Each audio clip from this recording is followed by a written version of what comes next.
What happens when you are no longer struggling to get clients? Let's say that the inquiries are rolling in, your conversion rate is where you want it to be, but you're still not satisfied with your business. You are looking for more. And what does that mean if you are already at max capacity? That is what I'm going to be chatting with Emylee Williams about today. Now, full disclosure, I pay her to help me in my business. And so I just want to put that out there because I know it's going to come up in this conversation. But literally, I pay her money to help me with my shit. So now she is coming on the podcast to talk about how she helps people in general. And I just want to say, you're welcome. Welcome to the podcast, Emylee. Hi, I'm so excited for today. So I also want to, if you guys have listened to the episode where I recorded the last Business Bestie chat with Sabrina Gebhardt, there is a point in the podcast where Sabrina is giving me her best advice, y'all. Like that good business bestie shit that she tells me in Voxer. She's saying it publicly on the podcast. And I'm literally laughing at her, and I cannot control the sound that is coming out of my mouth. And I will admit, I didn't have enough coffee, but also she was basically reiterating some of the things that Emylee had told me the day before. And that day, I just couldn't stop laughing. So now you guys get to hear this in person, in real time. So Emylee, I want to start with the word that you keep saying that I know I'm going to fuck up when I say it, because I literally stumble on the word when I say it. And that's productization. You did it. Okay. I get a gold star, guys. When I mess it up later in this episode, I don't want to We'll turn it into a drinking game every time she messes it up. Oh, do I have rum downstairs? Maybe I should pause this and go get some.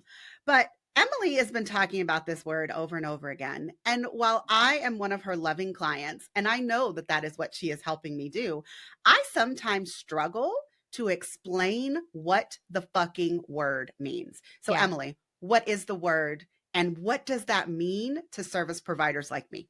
Yeah, I'm so happy to be here. I'm so happy to dive into this. And it feels a little bit of being in front of, I've been behind the scenes in your business for so long, and getting to be in this portion of it is really exciting. So productization is a word that I obviously did not invent, but I am making it hopefully a new trendy buzzword in this space. But I also want there to be context around that. And what the hell does it actually mean?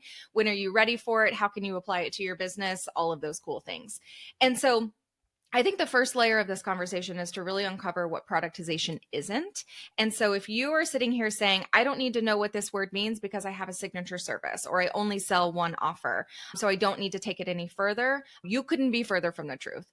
Productization is how you deliver. It is the ecosystem of the system behind your actual service. It impacts your marketing and your messaging, your conversions, your selling, your discovery, your vetting process, your delivery, your scope, your assets, your offboarding, your re-signing, your reactivation. All of that is impacted when you implement productization. I like to think about it as different pillars in your business. And some of you might need to work more on your delivery, asset, and scope pillar of productization and really streamlining what it is that you're actually promising and what is the result and what are the milestones and what are the phases. We're 3 minutes in and you said the word result. Guys, that needs to be the true drinking game today. Every time Emylee says the word result, everyone should take a shot. I'm sorry, continue. Yep. It is the hill I will die on. And it is the thing that if we can really nail down, I promise you everything else gets easier in your business. But productization is the systemization, the structure of everything that happens behind the scenes and how you actually show up, convert, deliver, and re-sign every client in your business. Yeah. That's it in a nutshell. Okay, conversation over. That's it. So I want to say, I feel like my service, Systems in Session, even though when I started working with you, it was rather new. I think I had 4 people in the container, and I was already in the process of refining it, which I think is a big part of productization. Yes. I do spend a lot of time on working out the delivery, tracking what I'm doing with all my clients. I do all of the things that Emylee teaches, but her forcing me to look at it through the lens of my result, I think is why I ended up paying her, because I do the things like I look at how much time it's taking, how I can systematize like them asking me questions and all of the things. But I find myself now more than ever saying, okay, but what is the result that I promised them? And is this getting them closer to that? And if it's not, I have actually been taking things out of the container Yes. at a faster rate than I would have previously. So I just wanted to tell you guys that, like, that is what I am getting. You're going to give me your own case study in your own podcast episode. And you know what? I will give you the transcript. We can I write would it love up. it. It'll be all good to go. So, and recently I do want to say this because I submitted it to you and you were like, okay, that's interesting. Like, we didn't really talk about it, but I think that you were probably proud of me. I recently decided to do a time audit of my work with the first, I don't know, is it 8 people that went through systems in session? And what that meant to me was that I went through every support ticket that they had submitted. I went through every SOS call that they had booked, which, guys, they're supposed to be 20 minutes. The longest one that I spent with someone, I think, was 63 minutes. And that wasn't a kickoff call. So I had to double check it a couple times. But I ended up going through and like basically looking at all the time that I had spent with these people in the support tickets, on the support calls, to figure out how much time I was actually spending delivering this container that I think everybody at this point knows that I love. And I had some really like amazing, eye-opening things that came of this time audit. I was looking at how profitable it was for each of my clients. And newsflash, I told my client yesterday, the least profitable person, and her response to me was, but you knew what you were getting yourself into. She literally told me that yesterday, which is okay because I expected it from her. Like, I knew that she was going to use every single resource that she could. And so that is like my new ceiling. Like, I have to make sure that it gets better from there, which is a really good thing to have. It's just information. It's just information. And we use our information to make our services better. Exactly. Okay, but you've talked about it in terms of like a signature offer, which for me would be systems in session. But I think that the bigger part of what you help people with is also defining your offer ecosystem as a whole. So where does productization come in relation to the entire offer ecosystem? Because is it that you have to nail your signature offer first, and then you kind of say, okay, what's your easy yes? And then what is your retainer? Or is it that we look at all of our offers first and then you're in a position to do more productization? I think it definitely depends on how much data a business owner is bringing to the table. I think if you think you have an ecosystem, but you don't have enough people who've gone through each of those individual containers and you've understood what result did they actually get, not what you wanted them to get or what you hoped that they would get, but what did they actually get? If you have enough of that data, we can definitely look at the existing ecosystem. If you've been running an offer and it's maybe your signature service and you're looking at adding new things, this is where I want us to pause and say, okay, wait, have we really productized and really nailed down the result and the authority that this signature service is actually bringing to the table? The phrase that I kind of like to use in conjunction with result is your authority anchor, the thing that you're known for, the thing that other people can kind of introduce you in other rooms and tag you on threads or introduce you at a networking event and connect you with someone because you do what, and you do what really well, right? You are the person they need to hire for this particular result. So I really want to nail that down on signature service first and really making sure that that's accurate. We make a lot of assumptions about the results that our signature service provides. But if we actually look at the data, make sure that we're asking our clients, how did they start? Like, how were they before they did this thing and went through this container? And how is life or business or their happiness or their systems or whatever like now? Then we can actually have a before and an after. Then we really identify, okay, if this is the result, am I promising too much in this offer? And that's typically what happens. The majority of my clients are over deliverers.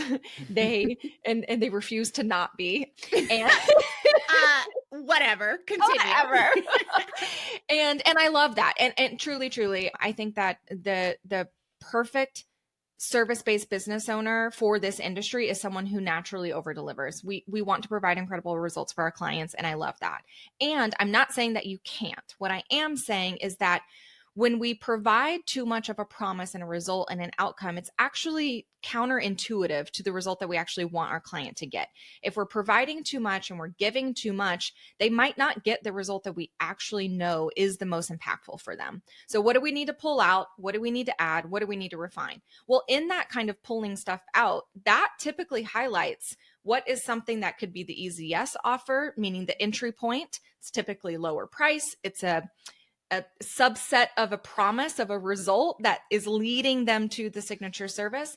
And then what's on the back end? When someone graduates, so to speak, from our signature service, is there any sort of ongoing maintenance, advisory, retainer that we could introduce to them, to the level 10 people who went through that signature service, which is a whole other conversation. And then now you've built yourself an ecosystem. Here's how people come into my world. They get a taste of what it's like to work with me, and they get this incredible result, one singular result. And then it makes sense for the right people to then move on to the next container, and then the right people to then move on into some sort of maintenance mode. So I feel like she glossed over level 10, and I'm going to just highlight this because I think a lot of us talk about who our ideal clients are. And to me, Emylee might disagree, but I think she's just replacing the word ideal client with level 10, but with a very specific caveat.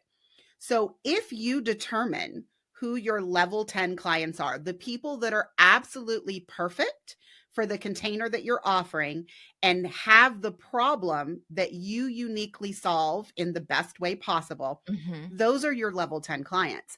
But if you're not identifying, and I really hate to categorize, I mean, I felt a certain kind of ick when I'm going through my clients and I'm labeling them as level 10 and not. And she has an Airtable hub that does it for you. So it does kind of take away some of the ick. Like, hey, I'm not saying they weren't level 10. The system said they weren't. The formula said. Yeah. I mean, and I don't need to blame anything, but it is kind of nice if you have that problem. But if you don't look at the clients that are coming through your container and identifying, did they get the result that you promised? Did they get more of a result that you promised? I mean, that's always good, coming with the over delivering. But bare minimum, did they get what you promised? And if they didn't, why? Why? The why is, I think, the most important part of like the level 10, because it really helps you clarify that. If someone didn't get the result that I promised, were they ready for the container in the first place? Exactly. Did they need something different than what I actually offered them? And so when you look at your, the specific offer, when you look at your offer ecosystem as a whole, and you start actually looking at the clients that are going through this container, and you're writing things down about where they started, where they ended up, whether or not they got the result that you promised, that is helping you define who level 10 is for you. It actually helps you identify in your messaging who you need to talk to kind of bring those clients into your container. And I know lots of people talk about that as ideal clients. I don't know why, but your level 10 just made more sense than someone who's saying, oh, but who's your ideal client? The difference is that for me, how I look at it is your ideal client is the person who's coming through your easy yes container. It's your level 10 client who's moving to your signature service. It's your level 10 of those level 10s who's moving into your retainer. Not everyone will move into the next bucket, and that's fine, because part of the formula of level 10 isn't just, did they get the result? Did they get it in the time frame that you promised? Did they get it using the tools that you provided, or did they just happen to get the result? Did you enjoy working with this client? Did they enjoy working with you? Was the communication good? Like, there are so many factors into that formula outside of just the result, because I believe in creating and designing a business of where I want to work with people intimately that I really love working with. And typically an easy yes offer is a hands-off container. You're not doing one-on-one delivery. You're probably not providing calls. Maybe it's an audit, an assessment, a sprint, an intensive. It's different for everyone depending on your business, but you're typically hands-off. So yeah, sure. Every ideal client can come into easy yes. That's totally fine. But then the filter gets put into place based on those results. Yes. And identifying who your level 10 is. Yeah. So I think that we've not mentioned this, and I'm surprised. I mean, it took you 3 minutes to say the word result. But the one thing that we haven't actually talked about now is like lifetime client value. Because Yeah. I do feel Oh, like, see, it took us 15 minutes, Emylee. yep. So, one of the things that I think most impressed me about Emylee when I initially worked with her and we were talking about it was in a very small capacity, it was in her easy yes container. Yeah. But one of the things that I felt like we were really aligned on was the fact that you should be trying to find a way to continue to work with your level 10 clients for as long as you can bring them value. Now, does Yep. that mean that all of my clients need to stay with me for the rest of their lives? Absolutely not. But if they finish my first container and they still need something that Exactly. I am capable of providing to them, what does that look like? Hmm. And if I have enough of my level 10 clients that all need this thing, well, then that is how I'm creating my next new offer, if you Yep. will. And it might not be the same thing that you were initially known for, but that's okay, because if those people are going to continue to work with you in this new capacity, as long as your filters are working well. So in other Exactly. words, Yeah. you've got these people that are coming into Easy Yes, those that need your, signature offer, your core container, get there. And then only some of those people, which I think is the thing that you keep reminding me of, is that Yes. I don't need to carry everybody from You systems don't. in session into the next level. It is Hmm. only for those people who are still in a position to get value with working with me. And it's Yep. not going to be everybody. And you keep telling me this. And I'm like, yeah, Emylee, I agree. But lifetime As you client cross value, your fingers I behind your mean, back. but lifetime client value is a thing that I don't think gets talked about enough, Hmm. because once you have kind of put in all of this time and cost of acquisition for a client, you should be making every effort Yep. to, I mean, I don't want to say, get as much as you can from everybody, but in But kind reality, of. get as much as you can from the effort that you have put in to Yep. getting that client. And it doesn't always mean working with the same client. It could be the Right. referrals that they will bring you, Yes. or, the clients that will come to you simply because they read their case study, their Hmm. review on your website.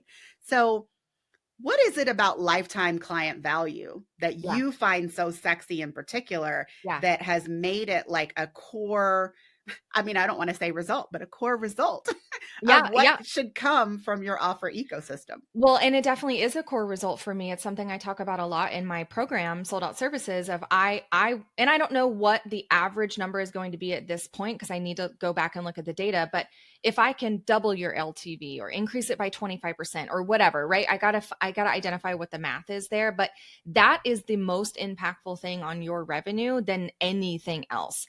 These folks are easier to convert, they're easier to refer, and building up that lifetime value of what they're spending with you is your easiest lever, and let's pay attention to that. But so what I want to call to attention and really clarify too is when we're thinking about, okay, I served them in the easy yes, and now I have my level 10 clients who are in my signature offer, and then I have my level 10 clients into maybe something else, and I start to see, okay, what could this offer be? Please like visualize this as like a line that ascends up or over. Most people, when they're thinking about defining or creating a new offer, they're thinking about creating something on the front end and something for all of those ideal Mm-hmm. clients to come in through. And that is the one to many business model way of thinking and not the service business owner way of thinking.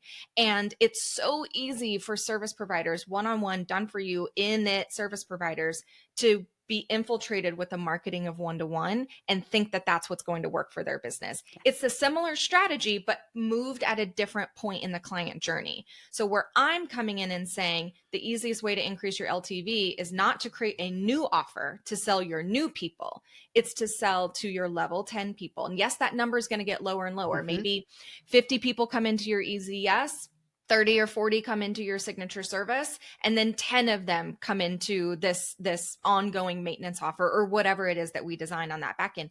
That's fine. That compounds, right? That's how money Mm-hmm. works. And that is that then you get to do the math of, okay, well then how many people do I need to come into easy yes if I'm converting this many into my signature offer and then Yes. converting that many into this retainer? Well, and I feel like it's, ironic that we're recording this episode on a Friday and my episode on your podcast just aired yesterday. So Yes. for those of you that didn't hear it, it is linked in the show notes. But this is a big part of the conversation that Emylee and I had on her podcast, because we did talk about my struggle in, I had done for you. It did very well. It had a very nice price point. I was paid very well for my time, but I was at capacity with nowhere else to go. And I took the route of trying to do one-to-many because I was already doing it. I had the course, but I wasn't really selling the course as actively as I was selling my done for you. But when people told me, oh, I don't need your whole course, I just need this, I thought I was doing them a service to pull out the individual templates and sell them in a template shop. And I think everybody knows by now, the template shop is gone. I went and turned everything off and I'm happier for it. But in that moment, when someone came to me and said, I don't need your whole course, I just need this, I needed to take the perspective of, okay, I think you need my course, but if you don't, that's okay. You're not an ideal client. You're not an ideal client. That offer is not for you. That's great. You don't see the value in doing that offer. That's fine. Maybe I have an easy yes for you. Maybe you could get some value out of buying just a proposal template for me and setting up your 5-minute booking process.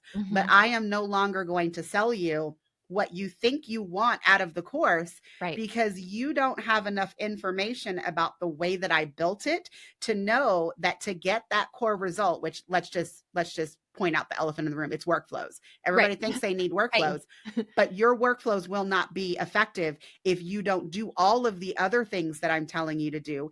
And even if you think you already did them, I guarantee you didn't do them right.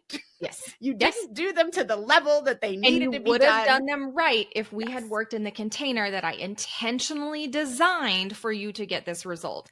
That's my whole beef with all of this, this service economy of creating these, pulling out a template or pulling out a module and doing whatever, because you're actively doing a disservice. And we are in the service industry. That's our world. And to serve is to serve and for you to be the authority and the expert and say what is needed to get the result. And it would be unethical for me to provide you anything else other than that if this is the result that you want. You might not be ready for that. That's a whole other conversation, right? And we can talk about that. But to then have to piecemeal something and then now to sell, and what, you're piecemealing it for one person, 3 people, and then now you have to go market this whole thing, and then it's confusing for your signature offer, which is where a lot of people come to me and they're like, what's happening? And right now I'm in the process of getting ready for the launch of the blueprint, which by the time this airs, it will be very soon. And in that process, I'm rewriting the sales page, which is why I kept saying, okay, but what's the result? Like literally in every section yesterday, I was like, okay, but what's the result? Is this addressing this? And one thing is I had asked for a copywriter. I'm in one of her programs and she had reviewed it and she had given me some feedback. And I was like, okay, wait. Like, I think that somewhere it's getting lost and I just need to say this out loud. The value of the blueprint is that I'm giving you the entire thing, which is why I called it blueprint in the first place. I am giving you the plans to create entire systems in your business. And that is what makes it different. When you go Google, Dubsado template for photographers, there are lots of people that will sell you templates. Some of them will sell you individual templates like I used to. But no one is really selling you an entire system. And so after working with you, I just feel like every time I talk about it, I'm like, no, you need the whole thing. And the whole thing was put together in this way for a reason. And I need you to get the whole thing or none of it. And I'm okay saying that now. Whereas, 6 months ago, I was like, well, no, I mean, like, if you're going to buy workflow templates, I want you to buy them from me because I have custom crafted them for photographers. But no, and I've said this a couple times by now, if you have shitty communication, your workflows are going to be shitty. And that is why I'm on this, like, everybody needs to improve their communication. But And in my expertise, I think that that should be my easy yes. But you and I are still going back and forth on whether or not that's a good choice. And that's Well, okay. and the data, we don't have enough data to make that decision, right? And the conversations of, yes, I want that to be your easy yes because I resonate with that message and I agree with you. But if it's not resonating with your Yes. level 10 people, then it doesn't matter. Yes. And I remember, even if we bring this back to, because I started in business as a photographer as well. I think that's also why we resonate a lot, because I get your audience really well. And yes, it's been a minute since I've been in that industry, but I was this person. And Dubsado did not exist when I was a photographer. And so like my whole thing was a hot mess, but I had a system of selling, right? My client experience was really reliant on in-person selling. I loved in-person selling. I made my money on the back end with products, right? Mm-hmm. And so I could absolutely be the person that was like, oh, you get a half off session fee or a free session fee, because I don't care if you pay me $250 because you're going to pay for a $700 gallery wall or whatever. Yes. But then I would have those clients who would approach me and say, I want to work with you, but I don't actually want to do the in-person session. I don't want any of that. I just want digital images. How can I do that? And I said no to those folks, because you would not get the experience and the result that I'm after. I'm after this much bigger emotional connection result and an experience for you, because I worked with families and I worked obviously very closely with the mom of that family. Mm-hmm. And I want you to feel taken care of and seen and reflected. And there's like a whole slew of things that I was like, this is the meat of what I'm providing. And I can't provide you that if I'm just sending you the digital images. So that is not available to you.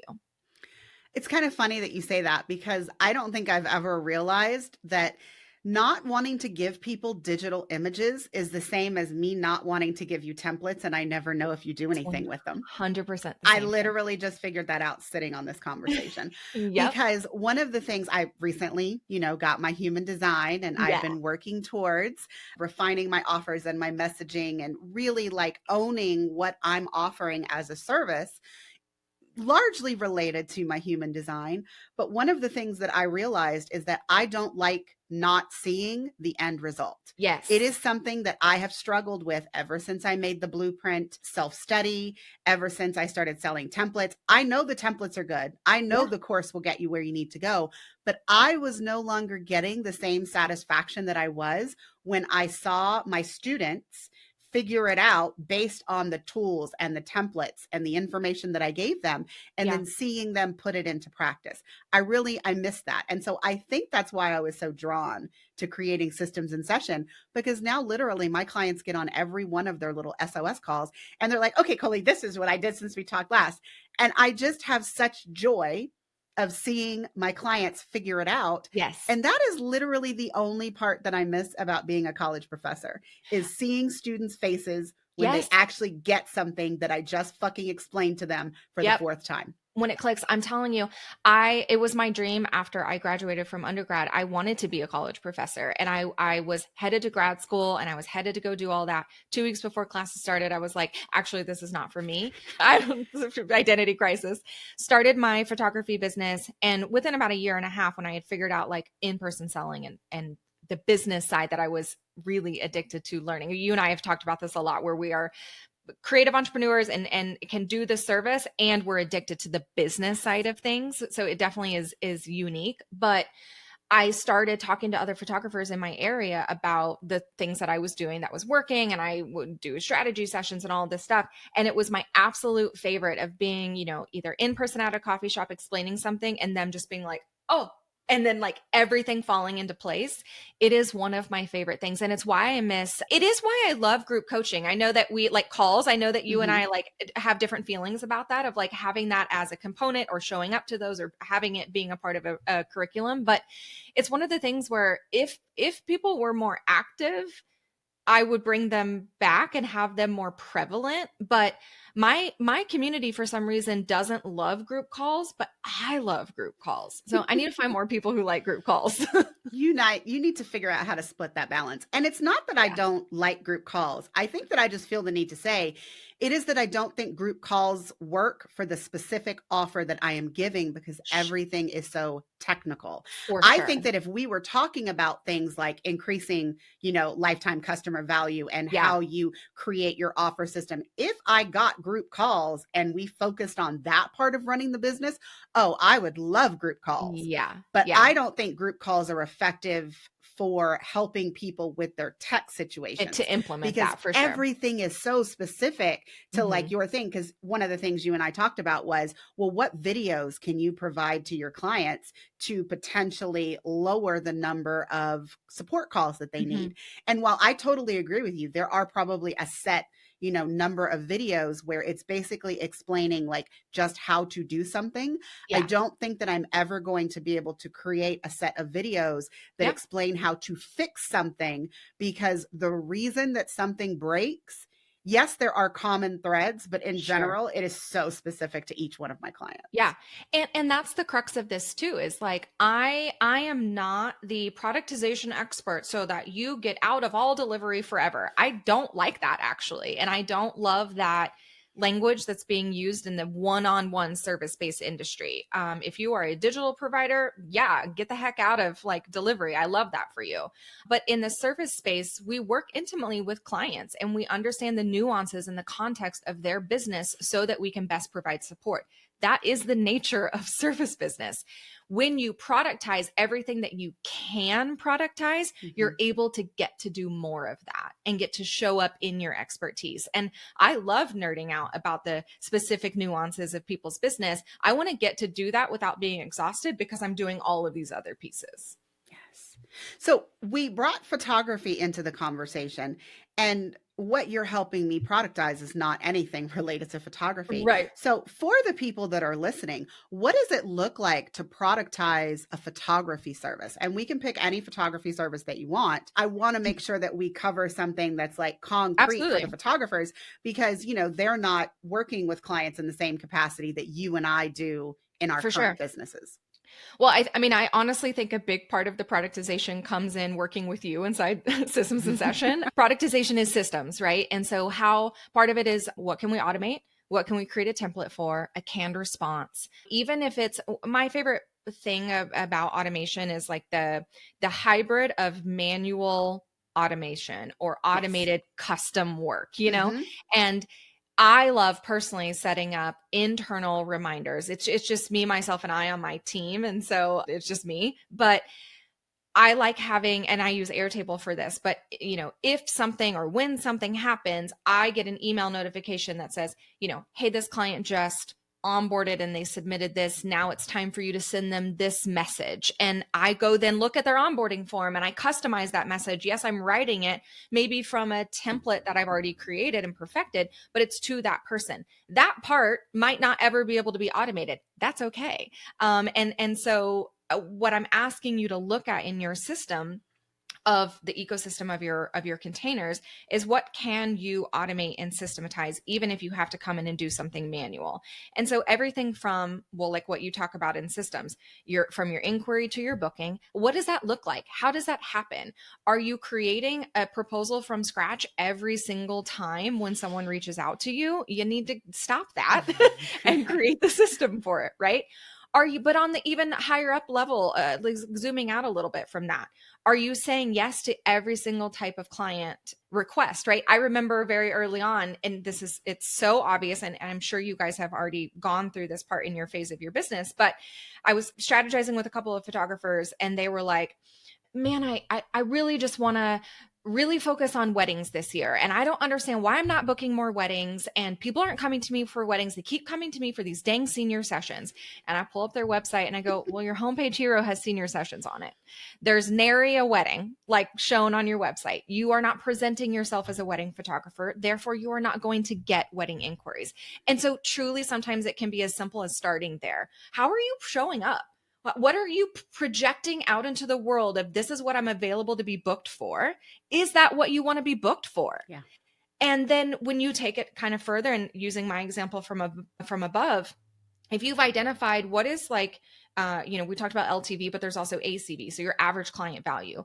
On average, what is a client spending with you? If you want that to be more, then you need to eliminate lower price offers, right? And so if you want that to be more, maybe we take out the option of them just being able to buy digital images, and you maybe throw digital images within your highest package. That's what I did. I didn't want to gatekeep digital images. We all love digital images. That costs me nothing to send to you. And so I will throw that in when you buy my highest package. No problem. They're not available a la carte. And so it's stuff like that of really thinking about what is the experience. Though I think the word for photographers, we trade result for experience. Mm-hmm. And what is the experience that you want each of your clients to get at the end of this? What do you want them to feel? What do you want them to think? What do you want them to say when they introduce you to and refer you to other people? And are you creating that for them in your offer and your experience of working with you? Yeah. And sometimes what you said about the digital images, that comes up a lot when I am coaching photographers, because I can't help you create systems if I don't understand your offer. Exactly. Systems will not cover up a shit offer. So I have to make sure it's priced well, it's profitable. Yep. You're not spending too much time. You're not promising too much. Like, I feel like you in that respect, like, you don't need to give somebody 150 images. How can we get that and done? If you've blocked 90 minutes for a session, why are you still there 3 hours later? Woo. Woo. I'm just saying. I mean, as someone who takes her time, it's funny when people, when I'm always discussing what I did as a photographer, I'm like, but this is not what most people do. Right. And I say, no, 2 hours was my minimum. It would go to 3 if I was also doing video. But like, I would never spend that much time with someone if I was shooting them in front of the mountains, which I don't do. But that does not require 3 hours. It just doesn't. Even if you're walking through nature and you're going to the different locations, I want. There's only so many. There's a tree and there's a sky. Now, you know what? I'm sure some of the photographers are going to come for us. Hey guys, you know where I'm at. I just think there's so much storytelling in a house. And I also spend a lot of time getting my clients comfortable with me. But that doesn't mean that that's the experience that you want to provide. So I just want to make sure that when you have crafted your offer, which, let's be honest, for photographers, it's usually about how much time you're spending, what it takes for you to prep them for the session, how much money they're spending with you, and then what they're getting in the end. There's absolutely nothing wrong with just giving digital images if that's what you want to do. For sure. But if you want to be responsible for like crafting the products that they're going to pass down to the next generation and all of those things, that needs to be part of your experience and it needs to be part of your offer. And you have to make sure that all of it together makes sense and increases your ACV and your lifetime client value, like whichever number it is that you are, I don't want to say worried about the most, but the one the one that you're focused on. Yeah. We want to make sure that your offer makes sense for that. Yeah. Well, and going back to digital images, to me, if we're looking at the juxtaposition of photography businesses versus like what we do in this online space, selling only digital image packages is the one-to-many business model in the service world, right? You're going to need more clients if that's the only offer that you have. Session fee and digital images, you're just going to need more clients. That's just the root of it, because you're probably charging less than if you were to throw in some product, if you were to do an in-person session, if you were to do a year-long package that offers something, right? There are different options there. But I knew, again, every business model can be successful. There were plenty of photographers that I knew back in the day. And I mean, we're talking 2011, 12, 13, 14-ish, who I'm blanking on her name, but she taught people how to basically scale a one-to-many photographer business, because all she offered were session fees, digital images. She didn't want to do in-person selling and have the packages and she just did not want to do that. That wasn't her jam. Therefore, she knew she needed quantity. So she had to switch up and focus more on her marketing game and getting in front of the right people and speeding up her actual session time and her editing time. There are things that then she still had to focus on productizing if that's the business model she was after. And I just realized, guys, it's been a while since Anami's been on the podcast, but I am going to link her quiz in the show notes. If you have never heard me reference the quiz where you find out what business model works best for you, and it's between a unicorn, a donkey, and a workhorse, just so that you guys know. Yeah, I'm a workhorse, and that's okay. I'm a workhorse that sometimes wants to be a unicorn, but c'est la vie. But I'm going to put that quiz in the show notes. And if any of this is like vibing with you, like, what is a good model for me? I would take that quiz so that you can figure out maybe what business model would align with you best. Because again, it's not the same for everybody. It's not the same for everybody. And the conversation that I have almost every kickoff call that I have with a client is, what is the business model you want? How do you want it to feel? What kind of revenue goals do you want? What do you want to take home? All of those things, right? And are the things that you're doing, selling, marketing, talking about, in alignment with that? Oftentimes we have, oh yes, this is the kind of business I want to run, but what you're doing over here is for a completely different business model. Those things need to be in alignment. Yes. Okay. So the thing, guys, is that I feel like Emylee has just opened like another little window. And I think that if I go down that trail, we're going to talk for another 45 minutes. Could be. So I just want to say that productization is not just for people who are running businesses like me. It is for everyone. If you are a service provider, figuring out how to maximize the offer that you've got, build an ecosystem that is actually bringing people in for your easy yes, keeping them in for your core container, and then letting those true level 10 people ascend to the next level, whatever that is Emylee's jam. And she has a webinar that's coming up. So tell us about it and tell us where people can go find out more information about you other than the show notes. Yes. So this webinar is coming up on November 11th, 2025 at noon Central. It's called the Productization Framework. And I'm going over the 6 pillars like I kind of mentioned today. We talked about a couple of them, but doing a deeper dive into what are those pillars? What do they actually impact when you actually productize it? And how when you get to the point when your revenue and your capacity have both maxed out, they're hitting the ceiling together. The only thing to pull to increase your revenue is to work with more clients, but you can't because you're at capacity. Productization is your answer. And so I'm definitely going over what does that look like, explaining it more in depth. You can definitely head to soldoutservices.com/webinar to sign up for that. It is completely free. I will be opening the doors to my signature program, my core container, Sold Out Services, where it's a done with you container where you get to implement productization across those 6 pillars in your business. I'm hanging out on Instagram at Emylee Says. I post there a lot, also on Threads. I also have a Substack where I'm doing a lot of deep dives into the service world. I've been in this space for 14 years. I know some things. I've learned a lot of lessons. I used to be a photographer and I still help, traditionally creative small business owners who are in these spaces. So if that's your jam, you can head over to the Service Playbook on Substack. It's linked to my website as well, soldoutservices.com. And Sold Out Services, guys, is the program that I'm currently in with Emylee, just so that you know. Yes. Oh, I also have a podcast. So clearly you like listening to podcasts. I forgot. I forgot I had a podcast. You should go look for. Yes, it's new. Yeah, it's new. You should go look for Sell the Damn Service on Apple Podcast or Spotify.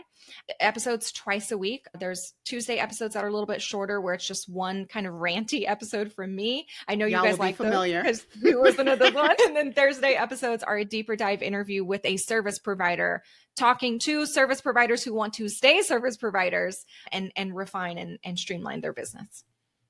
All of that is linked in the show notes. This is an episode where I do feel like you need to go to the show notes and you need to click the damn link. So if you are someone who usually just listens to me and is like, oh, I'll go. No, actually go click on the links in the show notes in this episode.